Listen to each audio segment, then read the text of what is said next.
টি-20 ফরম্যাটে বাংলাদেশের নতুন ক্যাপ্টেন হয়েছেন লিটন দাস। আগামী টি-20 বিশ্বকাপ পর্যন্ত এই দায়িত্ব তাকে দিয়েছে বাংলাদেশ ক্রিকেট বোর্ড। পুরনো ক্যাপ্টেন নাজমুল হাসান শান্তর স্থলাভিষিক্ত হলেন তিনি। লিটন কুমার দাসকে অভিনন্দন। আগামী টি-20 বিশ্বকাপ পর্যন্ত আমরা এই ফরম্যাটে একটা ফর্মিডেবল দল হয়ে উঠব, এরকম প্রত্যাশা লিটনের ক্যাপ্টেন্সিতে আমরা অবশ্যই করছি। কিন্তু এখানে একটা কিন্তু আছে, এখানে একটা আশঙ্কা রয়েছে। পুরনো ক্যাপ্টেন নাজমুল হোসেন শান্তর ছায়াটা কি লিটন দাসের উপরে থাকবে, পড়বে? যদি সেটা হয় তাহলে বাংলাদেশ ক্রিকেটের জন্য আরো একটা আনফরচুনেট অধ্যায় তৈরি হবে এই জায়গাটাতে, সেই আশঙ্কাও আমি প্রবলভাবে দেখছি। অবশ্যই আমি এবং আমরা সবাই চাই এই আশঙ্কাটা সত্যি যেন প্রমাণিত না হয়। আশঙ্কার জায়গা কোনটা, লিটনের উপরে কিভাবে শান্তর সেই ছায়াটা পড়তে পারে, সে আলোচনাটাই করছি এইখানটাতে। দেখুন, বাংলাদেশ ক্রিকেট একটা অদ্ভুত জায়গা। এইখানটাতে যে প্যারাডক্স রয়েছে যে আমাদের এইখানে নাকি ভালো ভালো অনেক ক্যাপ্টেন রয়েছে, কিন্তু পারফর্মিং ক্যাপ্টেন নেই। ধরুন নাজমুল হোসেন শান্তর ক্ষেত্রেই যেটা, শান্ত কেমন ক্যাপ্টেন? বাংলাদেশ ক্রিকেট সংশ্লিষ্ট যে কাউকে জিজ্ঞেস করবেন শান্ত ভালো ক্যাপ্টেন। আমি নিজেও সেটা মনে করি যে শান্ত ভালো ক্যাপ্টেন, কিন্তু তাই তিনি মাঠে নেমে দলকে যে লিড করবেন তার পারফরমেন্স দিয়ে সামনে থেকে, সেইটা তিনি বেশিরভাগ সময় করতে ব্যর্থ হন। স্পেশালি টি-20 ফরম্যাটে তার ওই পারফরমেন্স তো ভীষণ রকম প্রশ্নবিদ্ধ, দলে তার জায়গাটাই প্রশ্নবিদ্ধ। এই যে শান্তকে ক্যাপ্টেন্সি সরিয়ে দেওয়া হয়েছে, তার জায়গায় লিটনকে ক্যাপ্টেন্সি দেওয়া হয়েছে, তারপরও শান্তকে স্কোয়াডে রাখা হয়েছে, এইটাও কিন্তু একটা লিটনের জন্য প্রবলেম হয়ে যেতে পারে। এখন যেটা বলছিলাম যে শান্ত ভালো ক্যাপ্টেন হিসেবে স্বীকৃত, তার অধীনে আমরা টি-20 ওয়ার্ল্ড কাপে সুপার 8-এ খেলেছি। আপনি যদি ওইভাবে চিন্তা করেন, টি-20 ওয়ার্ল্ড কাপে বাংলাদেশের সবচেয়ে বড় সাফল্য কিন্তু এইটাই। এবং যদি আফগানিস্তানের বিপক্ষে সেই ম্যাচটাতে আমরা ওই রকম ভীরুতার পরিচয় না দিতাম, মাহমুদুল্লাহ রিয়াদের ওরকম একবারে ওই 5টা বল না ঠেকাতেন, তাহলে হয়তোবা আমরা সেমিফাইনাল খেললেও খেলতে পারতাম। সো ক্যাপ্টেন হিসেবে তিনি ভালো, এইটা একেবারে আইসিসি ইভেন্টে পর্যন্ত প্রমাণিত। ব্যাটসম্যান হিসাবে ভালো না, পারফর্মার হিসাবে ভালো না, অন্তত এই ফর্মেটে ভালো না। এখন যাকে আমরা ক্যাপ্টেন করলাম সেই লিটন কুমার দাসের পারফরমেন্সটাও কিন্তু ভীষণ রকম প্রশ্নবিদ্ধ। আমি অন্যান্য ফর্মেটের কথা না যাই, আমি ওইরকম বড় পরিসরে না দেখে যদি আমি শুধু টি-20-র কথা বলি, তাহলেও কিন্তু এই ফর্মেটেও ব্যাটসম্যান হিসেবে লিটন দাসের পারফরমেন্সটা প্রশ্নবিদ্ধ। শান্তর ছায়াটা সেই কারণে লিটনের উপরেও পড়বে কিনা, যে নন পারফর্মিং ক্যাপ্টেন নিয়ে আমরা যে প্রবলেমের মধ্যে পড়েছি, সেইটা কি এইখানটা তো অব্যাহত থাকবে কিনা, আমার এটা একটা আশঙ্কার জায়গা রয়েছে। ক্রিকেট বোর্ড আজকে যে এই শান্তর জায়গায় লিটনকে ক্যাপ্টেন ঘোষণা করলেন আগামী টি-20 ওয়ার্ল্ড কাপ পর্যন্ত, যেখানে ক্রিকেট অপারেশনসের চেয়ারম্যান নাজমুল আবেদিন ফাহিম ভাই, এটা তো ক্রিকেট বোর্ডের কল আসলে, ক্যাপ্টেন্সি ভাইস ক্যাপ্টেন্সি সেইটা হচ্ছে গিয়ে ফাহিম ভাই ঘোষণা করলেন, এবং সিলেকশন প্যানেলের লিপু ভাই, রাজ, তারাও আসলে ছিলেন।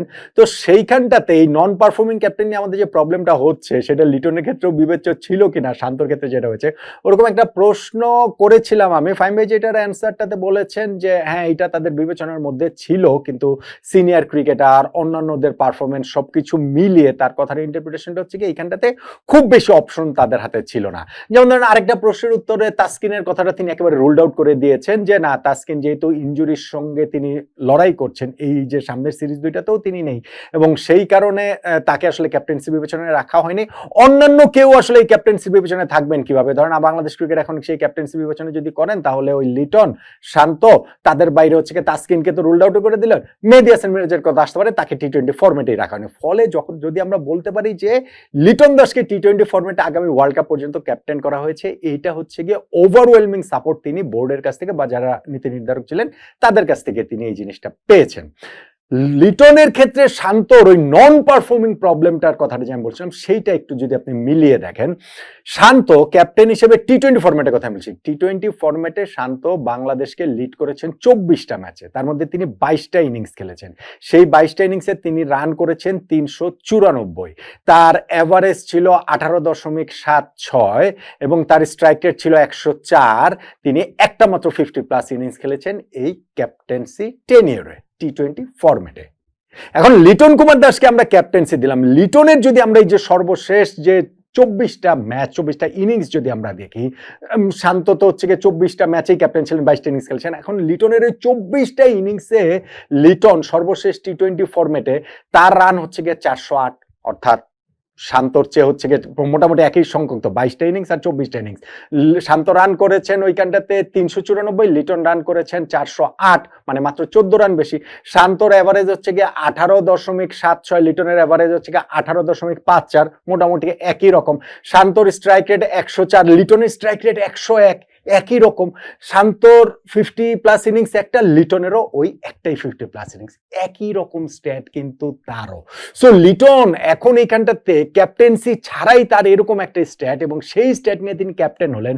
ক্যাপ্টেন্সি যদি তাকে ইন্সপায়ার করতে না পারে, ক্যাপ্টেন্সিকে আমি বোঝা হিসেবে দেখি না, এটা আমাদের একটা ভুল ধারণা রয়েছে না ক্যাপ্টেন্সি বোঝায় এই প্রেসারে কিভাবে কি করেন।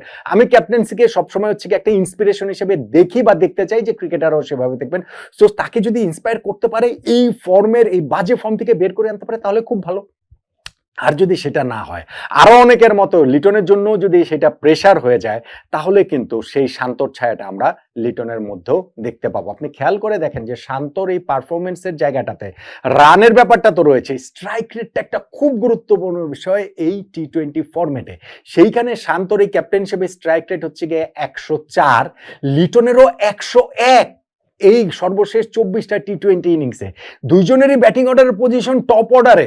সো কোনো কিছুই কিন্তু লিটনের ফরে খুব বেশি, মানে পারফর্মার লিটনের ফরে খুব বেশি বলছেন। ইনফ্যাক্ট লাস্ট সিরিজটা যে আমরা খেলেছি ওয়েস্ট ইন্ডিজে, যেখানে আমরা 3-0 ব্যবধানে সিরিজ জিতেছি, এবং ওই দলের সাফল্যের কারণেই লিটনকে ক্যাপ্টেন্সি দেওয়াটা ক্রিকেট বোর্ডের জন্য আরো সহজ হয়েছে।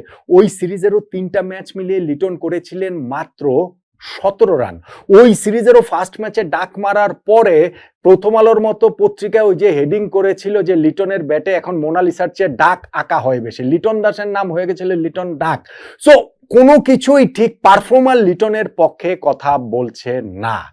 এখন মাঠের বাইরেরও অনেকগুলো ইস্যুজ এই জায়গাটাতে থাকে বলে আমার কাছে মনে হয়। বাংলাদেশ টিমের আমি যেটা বললাম যে আপনি একটা পরিস্থিতির ভেতর দিয়ে আমরা যাচ্ছি, আমরা পঞ্চপাণ্ডব পরবর্তী পরিস্থিতির ভেতর দিয়ে যাচ্ছি, সেইটাও আমাদের খুব পুরনো নয়। এবং যে যেভাবেই দেখেন না কেন, আমাদের ক্রিকেটে একটা টালমাটাল অবস্থা রয়েছে, এবং সেই জায়গাটাতে ক্যাপ্টেন্সি, সিনিয়র ক্রিকেটার, এই জায়গাগুলোর লড়াইটাতে Liton Das, Najmul Hossain Shanto, Mehedi Hasan Miraz, to some extent Taskin Ahmed, এই যে বিভিন্ন রকম কোট আনকোট ঘরানা রয়েছে ড্রেসিং রুমে, সেগুলাকে একত্রিত করে রাখাটাও হচ্ছে গিয়ে লিটন দাসের জন্য একটা বিরাট বড় চ্যালেঞ্জ হবে। ক্রিকেট বোর্ডের আরেকটা সিদ্ধান্ত আমার কাছে এই জায়গাটাতে মনে হয় যে লিটনের উপরে শান্তর ছায়াটা থেকে যাওয়ার কারণ হতে পারে, যেটা একটা মাথা ব্যথার কারণ হতে পারে, যে শান্তকে টি20 ফরম্যাটে স্কোয়াডে রাখা হয়েছে সামনের 2টা সিরিজের জন্য। শান্তর যে পারফরমেন্স, তাতে তাকে যদি স্কোয়াডে না রাখা হতো, এইটা এমন কোনো বড় ঘটনা ঘটতো না। তাকে ক্যাপ্টেন্সি থেকেই বাদ দেওয়া হয়েছে ওই নন মানে পারফর্মিং, তিনি যে হচ্ছে ক্যাপ্টেন ছিলেন সেই কারণে। সো তাকে ওই কারণে বাদ দিলেও যে খুব ক্ষতি বৃদ্ধি হতো তা হয়তো না, কিন্তু যখন শান্তকে স্কোয়াডে রাখা হয়েছে, বলা হয়েছে হ্যাঁ সিনিয়র ক্রিকেটার, আমাদের সিনিয়রদের অভাব রয়েছে, সেই কারণে শান্তকে রাখা হয়েছে। কিন্তু শান্ত এখন থাকার পরে 11-এ শান্তর জায়গাটা কি নিশ্চিত? 11-এ কি শান্ত খেলবেন? কোথায় খেলবেন? লিটন দাসের কথাই স্পেসিফিক্যালি জিজ্ঞাসা করেছিলাম আমি, যে আসলে লিটনকে কোন জায়গাটার জন্য বিবেচনা করা হচ্ছে, কারণ আমাদের টিমে তানজিদ হাসান তামিম, ওইখানটাতে হচ্ছে পারভেজ হোসেন ইমন, সৌম্য সরকার 3জন ওপেনার রয়েছেন, লিটন সহ 4জন ওপেনার রয়েছেন। ফলে শান্ত সহ হচ্ছে টপ অর্ডার যদি আমরা বলি 5 জন রয়েছেন, কোন নাম্বারের জন্য বিবেচনা করা হয়েছে? এবং সেই জায়গাটাতে লিপু ভাই আমাদের চিফ সিলেক্টর, তিনি কিন্তু বলেছেন যে লিটনকে নাম্বার 3 পজিশনের জন্য বিবেচনা করা হচ্ছে। এখন আপনি দেখেন লাস্ট সিরিজটা তো ওয়েস্ট ইন্ডিজের বিপক্ষেও লিটন একটা ম্যাচে নাম্বার 3 খেলেছেন, 2টা ম্যাচে ওপেনিং খেলেছেন। তার আগের সিরিজে ভারতের বিপক্ষে তিনি একটা ম্যাচে 4 নম্বরে খেলেছেন। তার আগে আমাদের যে ওয়ার্ল্ড কাপের কথা, সেইখানটাতেও লিটন 3 নম্বরে খেলেছেন, ওপেনার খেলেছেন। ফলে তাকে একটা স্টেডি পজিশন 3 নাম্বার দিলে সেটা ভালো, খুবই ভালো। আমি মনে করি এটা ক্রিকেট বোর্ডের এরকম ক্লিয়ারলি এন্ড লাউডলি প্রেস কনফারেন্সে বলে দেওয়া, শুধুমাত্র প্লেয়ারকে বলে দেওয়া না, এইটা আমি মনে করি খুবই ভালো ডিসিশন। তাহলে টিমে শান্তর জায়গাটা কোথায়? একাদশে 3 ওপেনারের মধ্যে ওই তানজিদ, তামিম কিংবা হচ্ছে গিয়ে আমাদের সৌম্য সরকার, পারভেজ ইমনের মধ্যে তো ওইখানে শান্ত থাকবে না, শান্তকে তো 4th ওপেনার হিসেবে বিবেচনা করা হবে না। তার মানে শান্তরও তো 3 নম্বর পজিশন, লিটন দাসের ব্যাকআপ, তার মানে নাজমুল হোসেন শান্ত আপনি 11-এর বিবেচনা যদি করেন, এইটা কি ইমিডিয়েট পাস্ট একজন ক্যাপ্টেনকে স্কোয়াডে রাখাটা, এইভাবে তাকে ব্যাকআপ 11-এ না রেখে, এটা কি আসলে খুব জরুরি ছিল, খুব প্রয়োজন ছিল? ভাই বাংলাদেশের কালচার, বাংলাদেশের ক্রিকেট কালচার, এটা অস্ট্রেলিয়ান না, এটা ইংল্যান্ডের না, এটা সাউথ আফ্রিকান না। আমাদের ইমিডিয়েট পাস্ট ক্যাপ্টেন তিনি স্কোয়াডে থাকবেন, কিন্তু একাদশে তার জায়গাটা থাকবে না, এবং কারেন্ট ক্যাপ্টেন সেই জায়গাটা নিয়ে নিচ্ছেন। এইটা আমি মনে করি যে ড্রেসিং রুমের হারমোনিটাতে একটা সমস্যা তৈরি করতে পারে, এইটা অ্যাভয়েড করা গেলেও যেতে পারতো। Having said all those things, যে লিটন দাসের কি জায়গাটাতে তার জায়গায় কি বাংলাদেশ ক্রিকেট বোর্ডের হাতে অন্য কোনো বিকল্প ছিল? আমি সেটা মনে করি না যে অন্য কোনো বিকল্প ছিল। হ্যাঁ, বিকল্প ছিল তাসকিন আহমেদ। কিন্তু যেহেতু তাসকিনের ইনজুরির ব্যাপারটার কথা বলা হয়েছে ক্রিকেট বোর্ডের পক্ষ থেকে এবং সেটা সামনে নিয়ে আসা হচ্ছে, আমি মনে করি এটা ফেয়ার কল। ঠিক আছে, যে তাসকিন ইনজুরি ফ্রি থাকলে তাকে ক্যাপ্টেন হিসেবে বিবেচনা করা যেত। কারণ সেটা যেহেতু নেই, লিটন দাসের এই জায়গাটাতে ক্রিকেট বোর্ডের হাতে খুব বেশি বিকল্প ছিল না। মাঠের বাইরে অফ দ্য ফিল্ড, আমি মাঠের কথা বললাম, ড্রেসিং রুমের কথা বললাম, অফ দ্য ফিল্ডেও নানান ইস্যুস রয়েছে। আমরা জানি না যে লিটন আসলে ওগুলো ঠিক কতটা ভালোভাবে সামাল দিতে পারবেন। আপনাদের যদি মনে থেকে থাকে 2023-এ সেই যে তামিম ইকবালের নাটকীয় অবসর ঘোষণার পর সিরিজের বাকি ম্যাচগুলোর জন্য লিটন ক্যাপ্টেন তিনি প্রেস কনফারেন্সে এসে উল্টাপাল্টা বলে বোর্ডের বিরাগ ভাজন হয়েছিলেন এবং সেই জায়গাটাতে তার একটা ইম্যাচিউরিটির পরিচয় দিয়েছিলেন প্রেস সামলাতে না পারা। ওই জায়গাটা তো কতটা হ্যান্ডেল করতে পারবেন আমার ওই জায়গা নিয়েও সংশয় রয়েছে। লিটন দাসের ক্যারিয়ার